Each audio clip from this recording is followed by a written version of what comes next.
Spooktacular Stroll, CNY's not-so-scary Halloween experience for the family, is back. Walk through the half-mile trail in the Bewitched Woods at Long Branch Park in Liverpool every Thursday through Sunday in October from 5 to 9 p.m. Pack the car full of your little goblins. Admission is by the carload. Upstate Golisano Children's Hospital's Spooktacular Stroll is presented by Upstate Honda Dealers. Get your pre-sale tickets today at spooktacularstroll.com.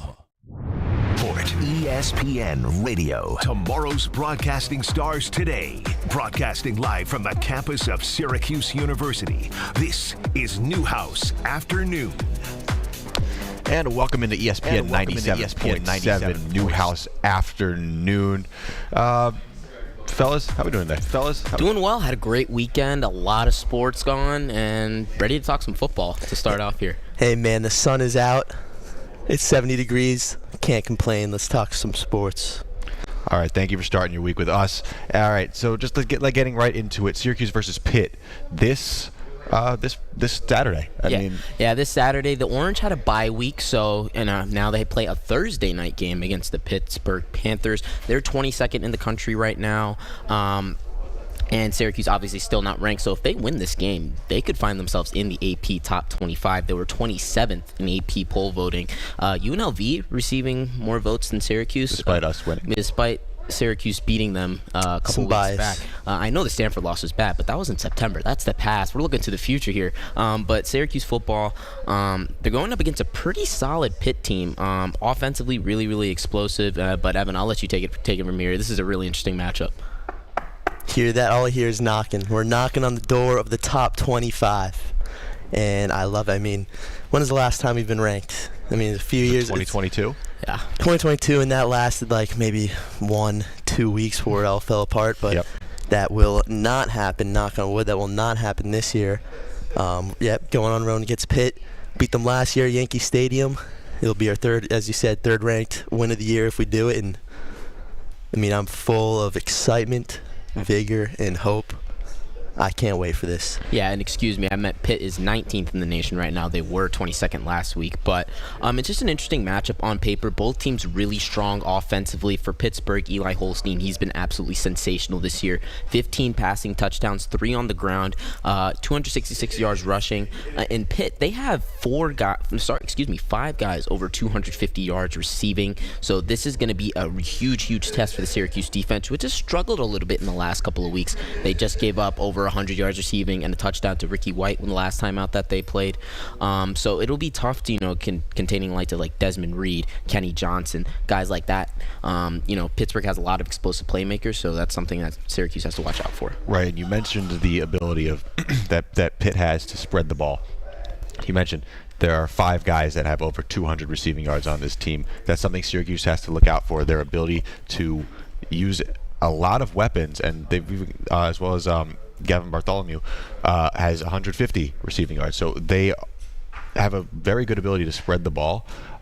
So I think it's something Syracuse has to watch out for. 1, 2, 3, 4, 5, 6, 7 guys have touchdowns on the year. So in the receiving game at least. So you've got to watch out for that. Yeah. And, offensively for Syracuse, again, finding that balance. That is something that they did a little bit better in the UNLV game. We saw the coming out party for LaQuinn Allen.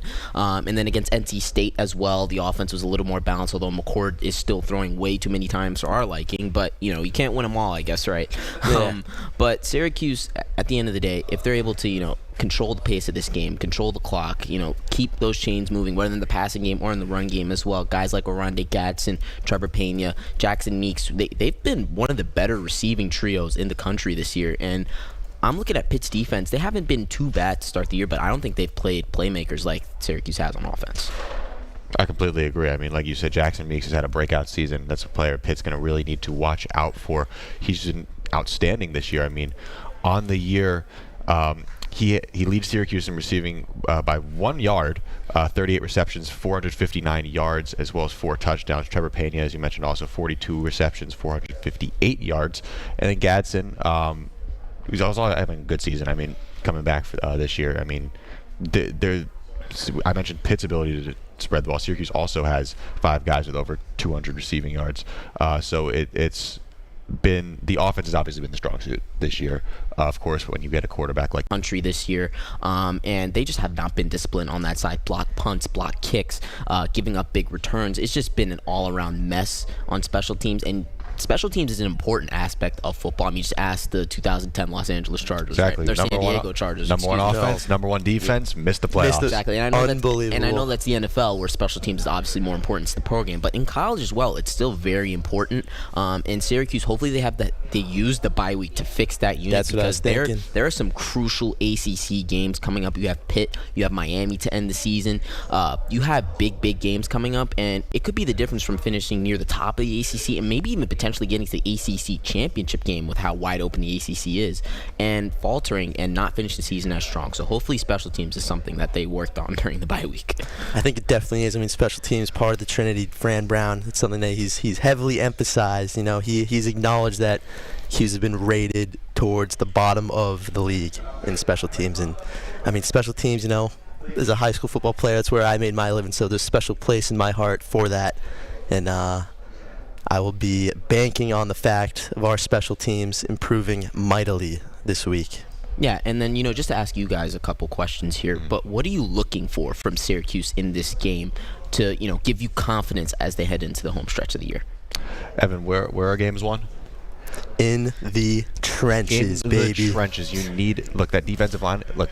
I guess I just walked right into that one, didn't I? Right. Yep. Look, we saw it in the UNLV game. They weren't getting much pressure, and it's something I think that would look better against NC State, but you need to keep improving. I mean, letting up only 17 to NC State after letting up 41 the week before is a huge thing. Granted, of course, UNLV's offense is explosive like and that. NC State started a true freshman, so let's take it with a grain of salt. But yeah, still, it gives you momentum. Obviously, you had the bye week, but going into into a ranked matchup to have a win where you didn't let up 20 points, it's got to feel good for that defense, and it's got to give them confidence. So I'm going to say the defense is the biggest point of emphasis going down the road. Yeah, you know, I talk about it all the time, but it's going to come down to the physicality on defense. It's going to come down to who's tougher than who's hitting harder, who's making textbook tackles, and who's stopping the run.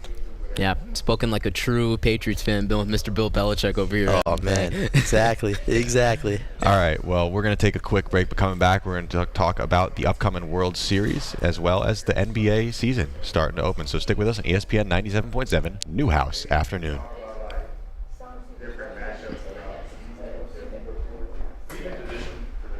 I just realized I didn't introduce us. You're good. Nah, it's all right. They know who we are. They know who we are. They know. Oh, dude, that was painful. That was painful last night. That was bad. Yeah. Time to rehash it. That was the first time in 3 weeks where... No, not the first time in 3 weeks, but because so many roller coaster of emotions. But I was really, really, really sad yesterday. Honestly, like, as I've thought about it, look, they were not supposed to be there. Yeah, they overachieved by a mile and a half. Yes. 100%. It's just the way that it ended. It could have been better. Yeah. Just to get blown out like that. And all 4 of your losses. Yeah. It's just 37-7 in the losses this series. Like, I mean. Yeah, where'd the pitching go? It's not. I think the Dodgers are just it's that. The pitching, but and, you know, obviously Severino looked tired. Manaya looked tired. Yes. Like, the innings were catching up to them. Yes. Because they've been workhorses all year. Oh, yeah. Mm-hmm. And then going up against a lineup like that. Then you have, like, a guy like Tommy Edman who's... I love out Tommy of nowhere, Edman. Right? Yeah. That was a good pickup for them. That was a great pickup. It really was. He's been great for them. And obviously Ohtani, Betts, Muncy, like Freeman, those guys. Yeah, it's just like you're not gonna beat a lineup like that. Yeah. Kike Hernandez at the 9-hole batting 320. Now we're seeing a team who has that firepower that can go up against them in the Yankees. The Yankees have similar firepower. What was my World Series prediction at the beginning of the year? Yeah, I think we all knew. We all knew prediction. Yankees-Dodgers. I had the Dodgers winning, I believe. I think. Who did I have? I know I had the Yankees. I don't know if I had the Dodgers. You had the Yankees. No, I had the Yankees, but I don't know if I had the Dodgers. You had Yankees-Dodgers. I did have Yankees. Okay. You had Yankees-Dodgers. We both had Yankees-Dodgers. Yeah, we just had different predictions. Yeah. Yeah. And then we said the Mets in the power of friendship would face the Dodgers, and they did. You predicted that? Yeah, we did. Yes. Predicted. We were like joking because we had no expectations for the Mets. We hated the Mendoza hire. We didn't like the signings. Like we were down in the dumps. Yeah, that was pretty much right. Yeah. So, but hey, Certainly paid off. It was a great year. Just it really was. Listen, just get an arm in free agency. I will let go of Pete Alonso if it means to get Corbin Burns.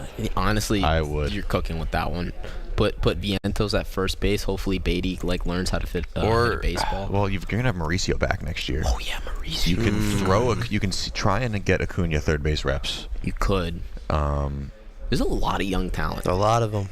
Yeah. Plus you've got Sproat coming up soon. Yeah.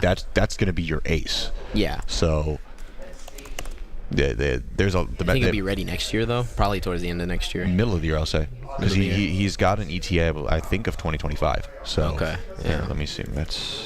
Was Pete Alonso healthy this entire year? Yeah. He didn't miss a single game. He just. Yeah. Look, man, he's a great power hitter. It's just and here's the thing. Strikes out a lot. He strikes out a ton. I will give him. He is an underrated fielder. Yeah, he's made some great plays at first base. If you look, I mean, I don't think it's ridiculous to say he's a top 10 defending first baseman. I don't. Yeah. Because no, it's not ridiculous. It's not. He really has improved his defensive game because coming up that was supposed to be a liability, and he looks. He's worked on it the last. He really years. has. I mean, when I talk about guys who I want on the field during the ninth inning to be able to make plays like he's been making, it's him. Yeah, no doubt. No, he's been really good, but I don't know if he's going to be worth what he's about to get. Unfortunately, I think the Mets are probably going to give it to him just based off of 3 hits in the playoffs alone. Probably. He's gonna get the way he was talking, big bucks. the way he was talking post game though, didn't really like. I didn't see it. What did he was kind of like he was talking like past tense. He was like, the Mets have been so great to me, and this organization, they've done so much for me, like things like that. It sounded like he was. He was getting ready to leave, but they would be. Yeah, Mets would be smart. Because honestly, I think if he was going to stay, I think an extension would have been done by now. I agree. Yeah. To be honest. Exactly. So with Corbin Burns and we got Alex Bregman. Throw $850 million at Juan Soto. Watch your favorite ESPN Syracuse sports talk shows on QSportsTalk.com. Tomorrow's broadcasting stars today. Broadcasting live from the campus of Syracuse University. This is Newhouse Afternoon. Welcome back to ESPN 97.7 Newhouse Afternoon. I'm Matt Lesnar, of course. Evan Fay, Izzy Tsai. The Mets magic ran out last night. 10-4 loss to the Los Angeles Dodgers in Game 6, and Dodgers advance to the World Series where they'll face the American League New York team, the New York Yankees. But what a season for the New York Mets. What a season. I remember when we were wrapping up our first season here at Newhouse Afternoon, Matt and I were down in the dumps about the Mets. We had no expectations for them. We thought it was going to be a lost year. Even the Mets came out and said this was more of a reset/rebuild, whatever kind of thing. Then you had the Jorge Lopez thing happen, worst team in the majors entering June, and then they just went on a miracle 4-month run to the NLCS, and it ended last night. But the Mets, in my opinion, have nothing to be disappointed about. They were not supposed to get to this point. Guys like Francisco Lindor making plays all playoffs long. Mark Vientos stepping up. Who didn't even make the roster coming out of spring training, by the way, that people forget about. Pete Alonso, he had some great hits. And was this his last game as a Met? Probably, the way he was talking post-game last night. But just an all-around great year for the Mets. And we get the World Series matchup that not only that you and I predicted would happen, but probably what America wanted at this point. Yeah, I think everyone and their mother knew that this was going to be the matchup, even coming in from before the season, even if we tried to deceive ourselves and think that was not going to happen. But it's an exciting matchup. You know, as a Boston native, a New Englander, it's the worst possible matchup I could possibly imagine. But it's going to feed families, so I can appreciate it. It's, Titan versus Titan. Yeah, it really is. And it's just a matchup of power versus power. The Dodgers lineup is explosive. Ohtani, Betts, Freeman, Max Muncy, Tommy Edman. Love Tommy. Has been Hernandez. absolutely phenomenal. Teoscar Hernandez as well. Even Kike Hernandez as well. They've been really, really good. And then the Yankees, of course, Juan Soto just blasted them into the World Series. Yep. And it didn't even look like he got the home run at first, and then it kept going and going and going and going and going. And then Giancarlo Stanton's on an absolute heater right now. Man. If you throw him a fastball, it's going 450 feet. feet at this point in his career. He's been really, really good in October for the Yankees. Judge is starting to figure out stuff at the plate as well. And you have guys like Carlos Rodon, who we were talking about coming into the postseason. He's put in some quality starts to start the postseason. You still have your ace in Garrett Cole. So this is going to be a tough matchup, and I hope we get 7 games of this. I do too. I mean, the last time we had 2 1 seeds in the World Series, it was the COVID-shortened season, where we had the Rays and the Dodgers. Yeah. It was a fun World Series, but obviously wasn't as great as we'd have liked it to be after a 60-game season. But this time around, I'm expecting some fireworks. Yeah. I really am. Like you said, I think no one wants this World Series more than, I'll say, Giancarlo Stanton. Yeah. This is a guy who has been injured. He's been through the ringer. Through the ringer. He played for the Marlins. That alone is a punishment. He's been a strikeout leader, I believe. He's been a strikeout leader. He's been injured. That's really. I'm starting to sound like Bob Costas. Yeah. The way I'm talking about Giancarlo Stanton. He's been injured. He's slowed down. You see it in the game. He really isn't a big runner anymore. Yeah. But everybody was writing him off. Like exactly. Everybody thought, because the Giancarlo Stanton trade at the time when they were getting the home run king at that point in time, and then his tenure as a Yankee has been up and down for the most part, but now it's really up, and he's put together some of the best baseball of his career at the most important time of the year, and that's why the Yankees traded for him, albeit it's come a little later than they would have liked, right? But that's the fact that it happened, and Friday is the start of their chance to get their first World Series in 15 years. For a franchise like the Yankees, that's a long time. And eternity. Yeah, it's an eternity, and you're playing probably the best team you're going to play all year in the Dodgers, and they've been on absolute heater in the postseason. Their offense looks unstoppable right now. They outscored the Mets 37-7 in their wins, and I expect that trend to continue against the Yankees. I think it's going to be a shootout, and it's going to be a battle of just who can hit more home runs, honestly. Really? Yeah, it's going to look like backyard wiffle ball out there. But for the Yankees, when Aaron Judge is your worst hitter, that's when you're in an excellent spot. So yeah, and talk about another guy who hasn't really had great Octobers in his career, but now it doesn't matter what you did in the ALDS or the ALCS. Now it matters what you're doing in the 7-game sample, winner take all. So, and he's starting to figure things out as well at the plate. And both teams are going to have a lot of rest. Game 1's not till Friday, so they can line up their aces. They can have their bullpens ready. Exactly. Whatever they want to do. My guess is the Yankees are going to give the ball to Garrett Cole. I would think so, right? The Dodgers have a lot of options. They could go Yamamoto. They could go Flaherty. I doubt they go Buehler, but they do have options as well. So it's definitely going to be interesting to see. And Freddie Freeman has a few days off as well to let his ankle heal. That being said, I do have a little more trust in the Yankee rotation. Yeah, than I do as well. The Dodger. I mean, Garrett Cole, despite having a shaky regular season, he's putting together some decent starts in the postseason. Carlos Rodon, as we mentioned earlier, had a great start to just a couple days ago. I was surprised. Clark Schmidt is a pretty good starter himself. I personally have a little more faith. I mean, we saw Jack Flaherty get blown up by the Mets. Yeah, in the second time around. For the second time around. And the Yankees could have Nestor Cortez, who looks like he's going to be on the roster. Yeah, he'll be there. I doubt he's going to be starting, but having him out of the bullpen, to eat innings, I think that's important. But I agree with you. I do trust the Yankees' arms more than I trust the Dodgers at this point, but I trust the Dodgers lineup more agree with that. than I trust the Yankees. So it's going to be a battle of something's got to give at that point. So it'll be interesting to see how that plays out. That being said, the bullpens I feel like have been kind of equal. Yeah, we've seen them have both really good. Seen some great really moments, high highs, really good. And some really low lows. Mm-hmm. I mean, the Dodgers bullpen game where the Mets took that one. Yeah. Just horrible. Yeah. Horrible game for the Dodgers, and then of course we saw Luke Weaver having a great postseason, but just in one game. Yeah. Just absolutely washes it all away. Yeah. That being said, they're still moving on. Yeah. So. Yeah, that Guardians game.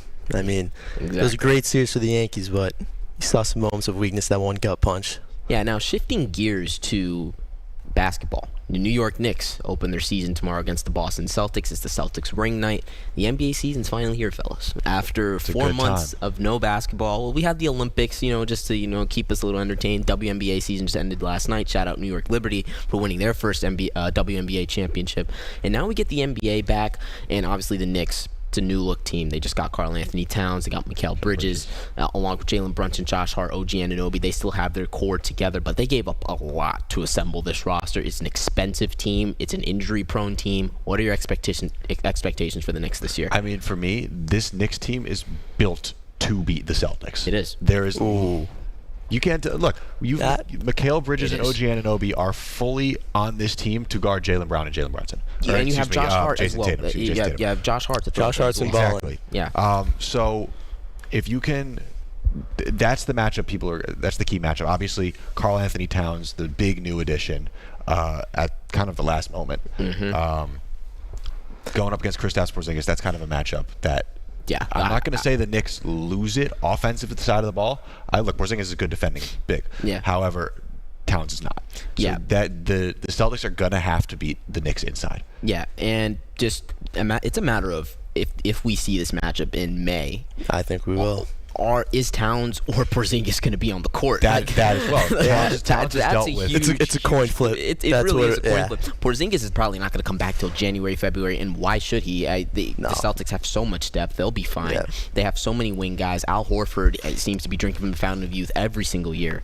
But in Towns, he played 60 games last year, but leading into the postseason, he missed a month due to a knee injury. He's had a history of lower leg issues, and playing for a coach like Tom Thibodeau, who's going to ride his starters until the cows come home. And Towns knows it. He's played for him before. And Towns knows that, and they had their issues in Minnesota, but that Minnesota team in 2018, 2019, whatever it was just absolute dumpster fire. I mean, Jimmy Butler was coming to practice doing God knows what, but it's a matter of Thibodeau needs, in my opinion, in order for the Knicks to have a successful year, he needs to change his style.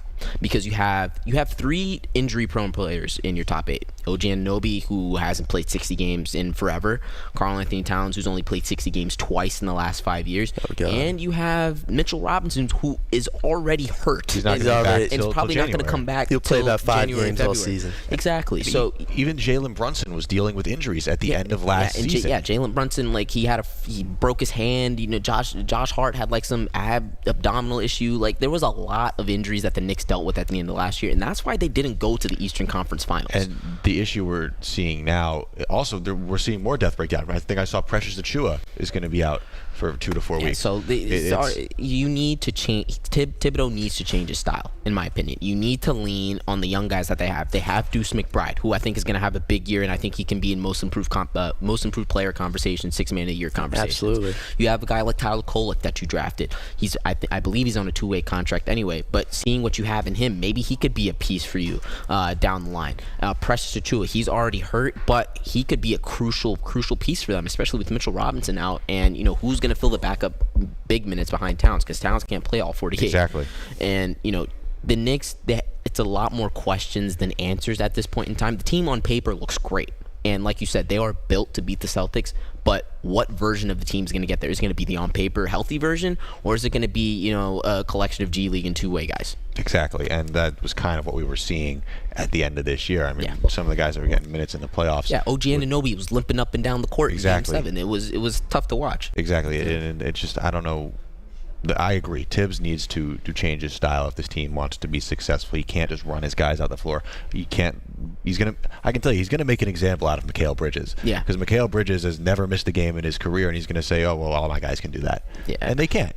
I mean, we saw what he's done with Derrick Rose in the past. I mean, he gets his one hyper athletic wing, and he rides it until he dies. I mean, he's got 2 of them now. He's got 2 of them. He had Luol Deng in the past. He thought that Jimmy Butler was going to be that. Yeah. And to be fair, Jimmy Butler was for a time. Yeah. But for a time on both the Bulls and a season for the Timberwolves. But even he got hurt that year. Yeah. So he's just got to figure out to change his style here. Yeah, I agree with that, because if we don't see healthy Knicks versus healthy Celtics, I think all NBA fans will be somewhat disappointed. It'll be the Celtics. But at least we get it tomorrow night for the ring night. Exactly. At least we do. And now the other team in New York, the Brooklyn Nets, not as many expectations for them. They're going to be playing capture the flag this year, meaning trying to win the Cooper Flag sweepstakes. They literally made a trade with the Houston Rockets so they could get their pick back so they could ruthlessly tank.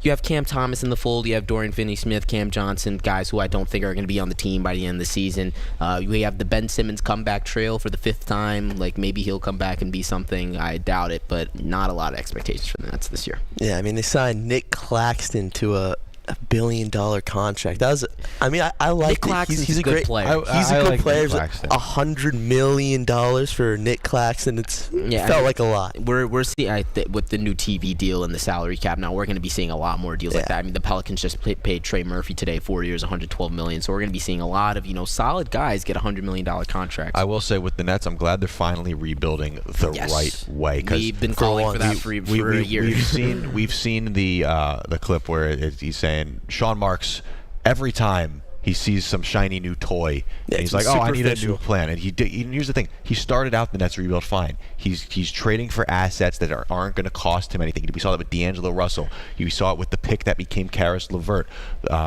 So overall, he started the rebuild well, and then Kevin Durant, Kyrie Irving came available. And it seemed like he was on the right track with the Mikal Bridges and with the KD trade and stuff like that. And then it all just went badly last season. Exactly, and this season is the tell-all. I mean, is this rebuild gonna work? Yeah. I mean, are we going to see Ben Simmons have a surprise season and somehow win the 5 games too many, 5 wins too many? I'm out on Ben Simmons. I think everyone's out on Ben Simmons. I mean, if they weren't paying him that much money, clearly the organization and his agent aren't, but I'm out on Ben Simmons. I'm done being disappointed by him. I don't think he's ever going to get back to his place. I still think his confidence is shot after the whole 2021 Philly thing.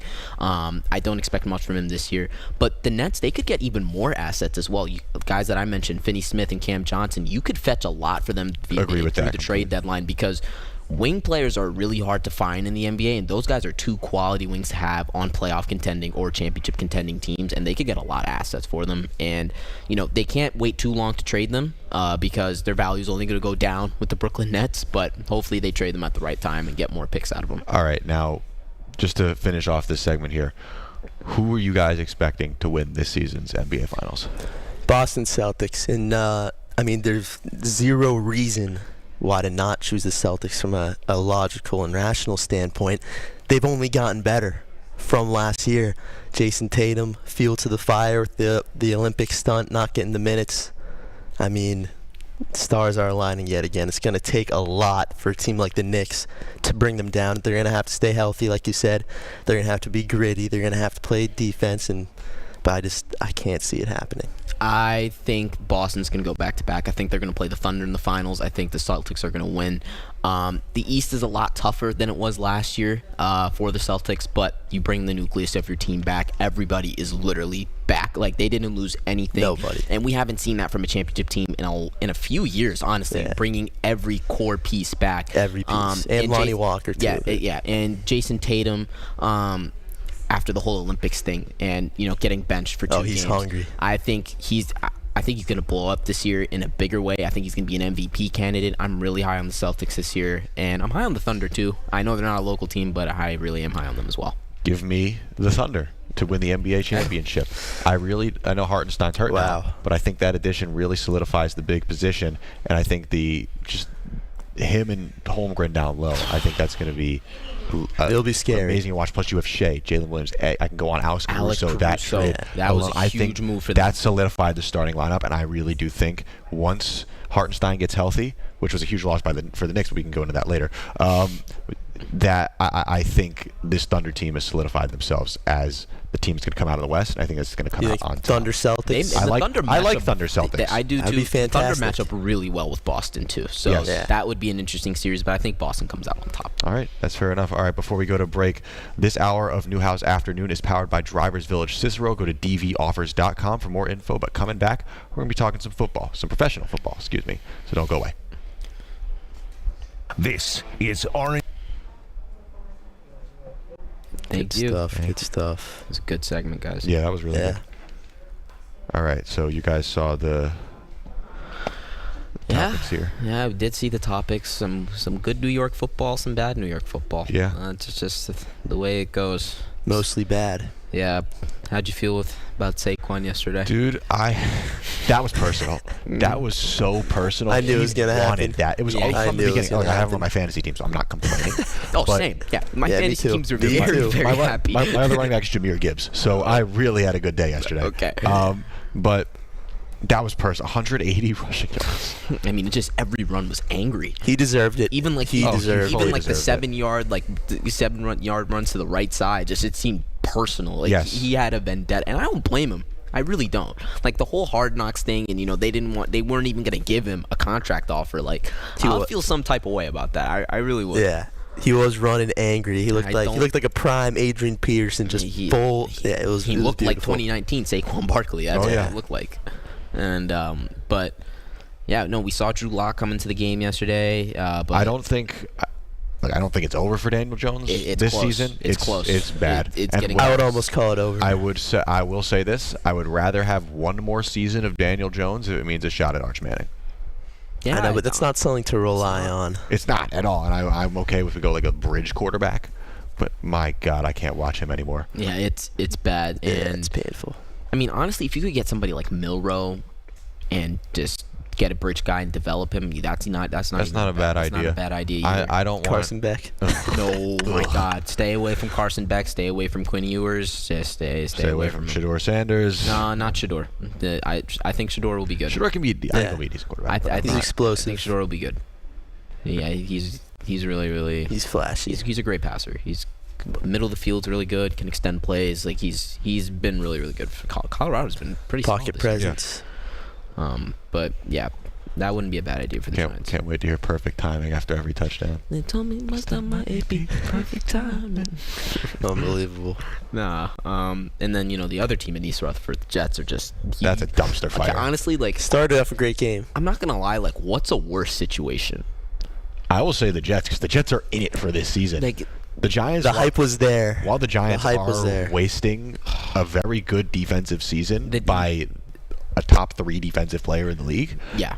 You weren't expected to be good this year. Okay, yeah, the Giants, for them, relative to expectations, like this is kind of what we expected. Yeah. Because Jones sucks, and they're just really outside of Malik Neighbors. Who are your playmakers on offense? Wandale Robinson. Yeah, That's Tyrone Tracy is. Tyrone Tracy's. He's good. He's a good player. He's a good player. But the Jets to go all in, be 2-5. You lost to Russell Wilson last night. It's bad. Honestly, that's bad. And speaking of this Jets team, kind of reminds me of those 2022 Broncos going all in. And I can see that. Yeah. And then just with Russell, the Nate Hackett effect, like just completely ruining everything. Who are you pointing at? Where the fingers pointing? Is the whole everybody? We were pointing the fingers at the coaches, and the coaches got fired. So, and honestly, now I thought Saleh was kind of the issue because of that's what we thought. How undisciplined this team is. Way worse. But it's honestly. I'm pointing the finger at the players at this point. I'm pointing the finger right at Aaron Rodgers. Every player, man. Aaron Rodgers. It's not just him though. It's and he's obviously going to be the one that gets pointed at the most. He's starting quarterback. Yeah, but the tackling has been terrible. But every single player on this Jets team has not played well. They have not played up to expectations. Devontae Adams last night, I know it was his first week, but he did not look great. Garrett Wilson's dropping easy deep balls, and that was horrible. The offensive line can't block. The defense can't stop anybody all of a sudden. They can't tackle. I just in the dumb penalties, it's just... The thing I'll say about the Devontae Adams trade, you know what it reminded me of? And it screams desperation? The James Harden trade to Brooklyn in 2021. Well... But the thing with the Nets, the Nets are always going to be a what if because they weren't healthy. The Jets are healthy. They're just not good. Yeah. Like at least the Nets were dominant when they had Harden. Subaru.com. Yeah, we'll talk about that. ESPN 97.7 and 100.1. Watch live on QSportsTalk.com. Tomorrow's broadcasting stars today. Broadcasting live from the campus of Syracuse University. This is Newhouse Afternoon. Welcome back to ESPN 97.7 Newhouse Afternoon. Matt Lesnick with Izzy Side, Evan Fay. Welcome to debate class. We have Let's do it. About 6 topics here, NFL related, Jets, Giants, and Bills. And I'm going to lay them out, and you guys are going to debate. All right, let's do it. Let's hear it. Starting out, first topic, Buffalo Bills. Agree or disagree? Amari Cooper just filled the biggest hole for the Bills, and they are right back to being a contender, the one that they were before. I absolutely agree. I mean, they needed that outside receiver, and it just lines up perfectly. We got Khalil Shakir, the new version of Julian Edelman. Easy. Getting open, complimenting him. It's exactly what they needed. The defense has been playing very physical, very well. Coming off that loss 2 weeks ago, and I mean they're as good as anybody. And I agree. And I came on 2 weeks ago. I was talking about how the Bills needed to make a move for that wide receiver to really get to that next level because they had 2 really bad games against AFC contending teams in the Ravens and the Texans, and they've looked good these last couple of weeks. And bringing in Amari Cooper into the fold, I really do think is not only going to help Josh Allen, but I think it's going to help a guy like Keon Coleman, who we saw go off for over 100 yards yesterday. The defense is going to be focusing on Amari Cooper now, and he's still going to do his thing because he's an all-pro wide receiver. He's been there. He's done that before.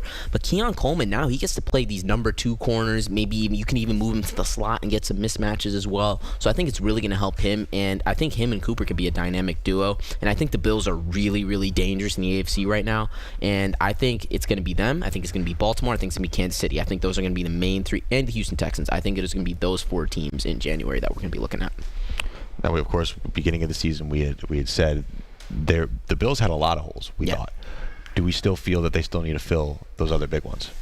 I think they do, but if they don't, it's not the end of the world because, like Evan said, the defense has been playing well, and I think that they will figure it out.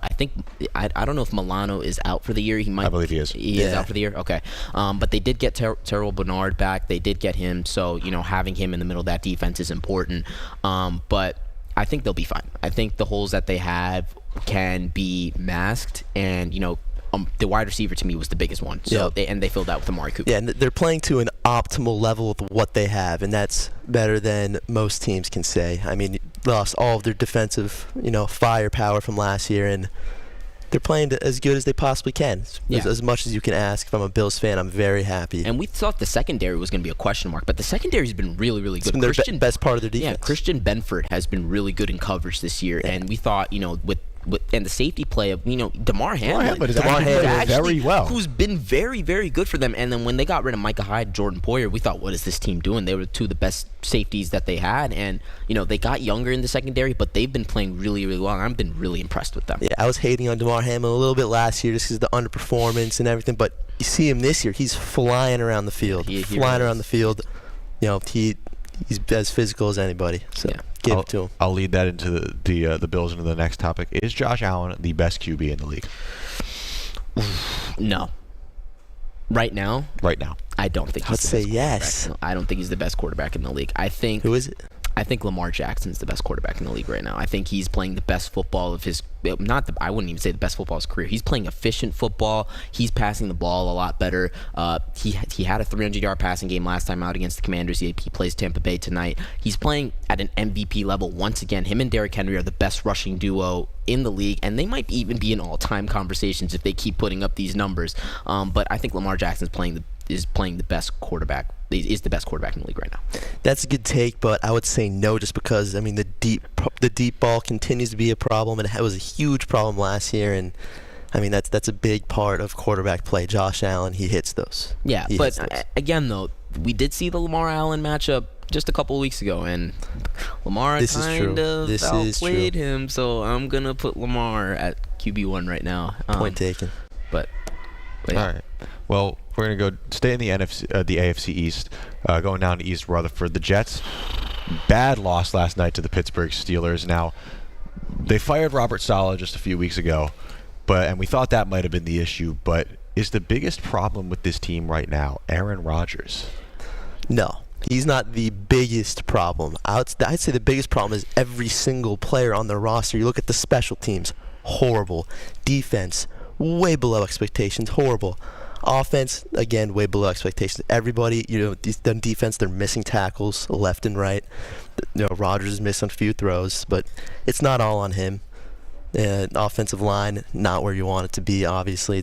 It's complete disaster from top to bottom. And, last week on the show, we were pointing fingers at Robert Saleh. Everybody was.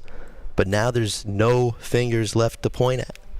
Yeah, and I'm going to go with the same sentiment here. When we talked about this a couple weeks back, I gave Aaron Rodgers the benefit of the doubt because Danny Hackett was still his offensive coordinator.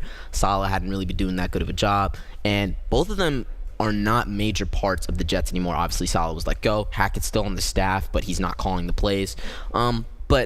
And I gave Aaron Rodgers the benefit of the doubt. I kind of changed my tune a little bit because the Jets have given him everything that he's wanted since he came to the team last summer. last spring. Everything. And yeah, he tore his ACL 4 plays in and things like that. They bring in Hackett, who was his guy, and Hackett just hasn't panned out. They bring in Devontae Adams, and last night the offense didn't look that much better. It really did not. Rodgers looks old. He's making bad decisions. He has 6 picks in his last couple of games. And last night, the Garrett Wilson deep ball, that's not on him at all. No. The one where it went off his shoulder pad. But he had another one in the first half, I believe, over the middle of the field. He just underthrew it, and the safety was able to come in and just, step right in front of him and make the interception. But Rodgers has not looked great, and he wants to go in the media and stuff like that. Oh, we can't listen to you guys, things like that. Wants to point the finger at them. No, point the finger at you. You have not been playing well. You have not been playing up to your standard. And obviously it's not his fault. He's a 40-year-old quarterback coming off a major injury, so that has to be taken into context as well. But he just has not been playing well. And the Jets as a whole are just an undisciplined football team, and at this point, cleaning house just might be what you have to do at the end of the season. You know what they say, there's one finger pointed outwards, 3 pointed right back at you. That's what every single player on this Jets roster should be doing right now, because it's pathetic. It really is. It really is. Now, that being said, was Robert Saleh ever the problem of this team? Now it looks like no, because the same issues are still prevalent. The dumb penalties, defense can't tackle. I mean, Najee Harris was just breaking big runs like left and right last night. Jaylen Warren was getting short yardage situation. Russell Wilson looked great, QB sneaking, and he was hitting deep balls as well. George Pickens looked amazing, and it was Russell Wilson's first start of the season. He obviously didn't start the first 6 games of the year for the Steelers because he was dealing with a calf injury. And the fact that he looked that good, and your defense was supposed to be a strength of yours, and you got 37 points hung on you, that's a little concerning in my opinion. And like you said, every Jets player needs to be pointing the finger at themselves, because last night is just not going to cut it. It's just not. No. Yeah, and you see Russell Wilson making all those deep throws looked beautiful, and I think the stat was for the Pittsburgh. Made me think, where was this in Denver? I know you were missing that. Yeah, it was the most passing yards for a Pittsburgh Steelers QB debut since 1950. Which is insane. It really is, and it's just disappointing because they thought the Devontae Adams trade would fix all their problems, and it's just another shiny toy that you can't use. Exactly. That's just all it is. And they play the Patriots this coming week, so maybe that'll be a get right game for them. But if they lose that game, that's going to be bad. Heads are going to start rolling in New York even more than they have already. Yeah.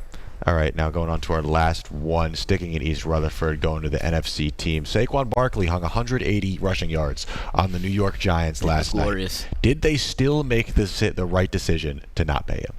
I'm going to say yes, because the Giants, where they are right now, they're rebuilding. You don't pay a running back big money, and it's just the way that they dealt with it that was kind of messed up, in my opinion, not giving him a contract offer, letting him just willingly test free agency. Obviously, as a player, you're going to feel some kind of way, and that's why he rushed for 180 yards and a touchdown yesterday. He was really, really good, but I think the Giants still made the right decision. You don't pay a running back that big of money in a rebuilding phase, and you still have a lot of holes in your roster as well, and hopefully you can fix them within the next couple of years. So I think they made the right decision. I mean, I was feeling for him. The Giants were just destroying this man's career, this beautiful man's career. Yeah. This, he looked like prime Adrian Peterson, those angry runs. He looked like 2019 Saquon. That's what he looked like. What the Giants could never do is they could barely ever get Saquon to the second level, and that's where he performs best. And I mean, he went off. But I do agree with you.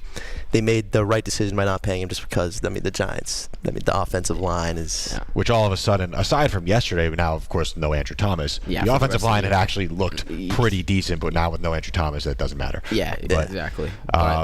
We're going to take another quick break. On the other side, we will be doing some wheel of buy or sell, a lot of Syracuse basketball here. So stick with us on ESPN 97.7, Newhouse Afternoon. Thursday, the Orange. Good stuff, guys. Very good. Yes, sir. I like doing those. Yeah. I really do. The wheel's great. Or the debates.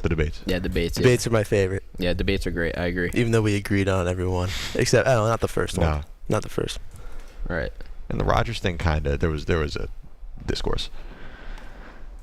Yeah. No. Yeah. There was. The Jets, man. It's just there are just some franchises that aren't meant to have success. Yeah, I mean, I knew they were not. And the New York Jets are one of them. It's been 60 years almost since they've had even just the smallest bit of success. Yeah. If you want to count the Mark Sanchez, Rex Ryan days, I guess. I guess. Oh. But, they're obviously far from that. Bad memories. Yeah. Yeah. I mean, for the Jets, too, it was bad memories. But yeah. I mean, butt fumble. Fumble. Thanksgiving Day. Look, and if they lose to the Patriots this week, real questions need to be asked. There needs to be some real. If might be close. There already needs to be some real soul searching, but I don't see a way if this. That'd be so funny. If losses like they lose to the Patriots, they have losses like those the rest of the year. Funny. Joe Douglas is not coming back. Oh my God! Absolutely Joe not. Douglas will be shown his pink slip as soon as that game ends if they lose. Joe Douglas will not be coming back. Look, Woody Johnson's not a good owner anyway, and you can't do anything about that. Yeah. But there's obviously people already pointing fingers at him. Yeah, and if the Jets miss the playoffs and Rodgers retires, what are they going to do? You're in a terrible situation. Because then that means Devontae's gone too. Because they're, in my opinion, they're probably a package deal. Like if Rodgers leaves, Devontae's going to leave. So then you're right back to where you started. You need to draft, and you're stuck in a position of having to draft a quarterback of probably not so high up, but and in a draft class that's not the greatest. It's not, and they don't have the luxury of waiting around. With the roster's only going to get more expensive. You're going to have to pay Sauce Gardner at some point. Garrett Wilson's going to be commanding big money. Breece Hall's going to want big money too. So there's just going to be a lot of guys that are going to want to get paid. Will McDonald, if he keeps playing well. And they do get Hassan Reddick back this week, which I don't know how much that's going to do. He hasn't played football in almost a year. And it's going to take a while for him to get up to speed. But maybe he'll help that pass rush out a little bit. Yeah. Run defense. One can only hope. No. Exactly. No, I mean, it's great. Like, if the Jets keep doing this, I'm not complaining. No. Not at all.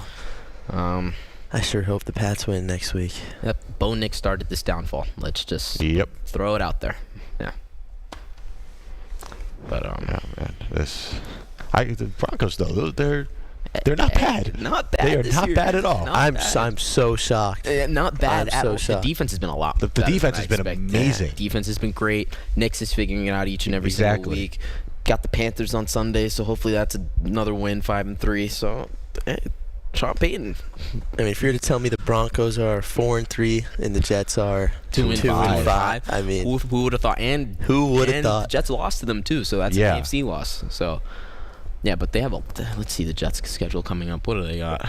That's what happens when you play good special teams and defense. Exactly. Yeah, special teams. That's what happens. Yeah, you got the Patriots, you got the Texans, Cardinals, Colts, Seahawks. I'm telling you, next three, I'll say 1 and 2. I don't think they beat the Cardinals. I would not be surprised. I think they can beat the Patriots. I would hope. I don't think they beat the Texans. I don't think they beat the Cardinals. I don't think they'll beat the Colts. They can beat the Colts. Seahawks? I don't know about that. Seahawks, I don't know. Dolphins, Tua's coming back. The Jaguars are dumpster fire. Rams, I don't know. They have a shot against the Cardinals. I think they have a shot. I just don't think that they take it. Yeah. Cardinals defense is bad too, though. They're really bad. I don't know. That feels like a trap game. It just does feel like a trap game. Mm-hmm. But I mean, we'll see. I mean, there can't be a trap game anymore on the schedule. Oh no, when you're 2 and 5, the trap game was 3 weeks ago. Denver. yeah, that was the trap game. But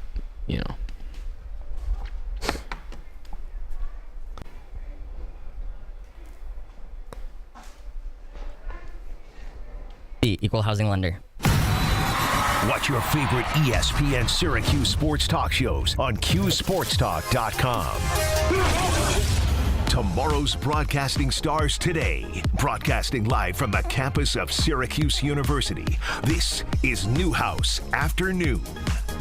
Welcome back to ESPN 97.7 Newhouse Afternoon. I'm Matt Lesnick with Evan Fay and Izzy Sy. We're going to do a little bit of wheel of buy or sell like we usually do, but this time we got a lot of Syracuse basketball in there, and of course we got the fun ones, as usual. Izzy, would you like the first spin? Yes, I would like the first spin. Take it away. There we go. Got some Syracuse basketball in here. Got some great Halloween content. What do we got? And we start out with a potential JJ Starling breakout. You buying or selling on that? I'm buying. I'm buying because this year he is the primary guard for Syracuse. Last year he was kind of, on and off with Judah Mintz. And they kind of figured it out towards the end of the season. Starling had a strong end to the year. And now I really do think he's going to take that next step because he's going to be relied upon to be one of Syracuse's best players, if not their best player. So I think Starling is really going to take a step forward. He's going to have more usage. He's going to have more opportunity. He's going to have more freedom offensively. I think he's going to take the next step in his game, and I think he's going to be one of Syracuse's best players. That JJ jumper is going to be back and better than ever. Yep. The jumper baby. was looking good towards the end of the last year, and that was a concern, go into the December, January months. But to end January and February as well, he put together some really nice games. I agree. I'm expecting a big season from him, especially as the primary ball handler this year with no Judah Mintz. Exactly. He's our guy. Yep. All right. Evan, would you like the next one? Let's see it. What do we got? Come on. All right.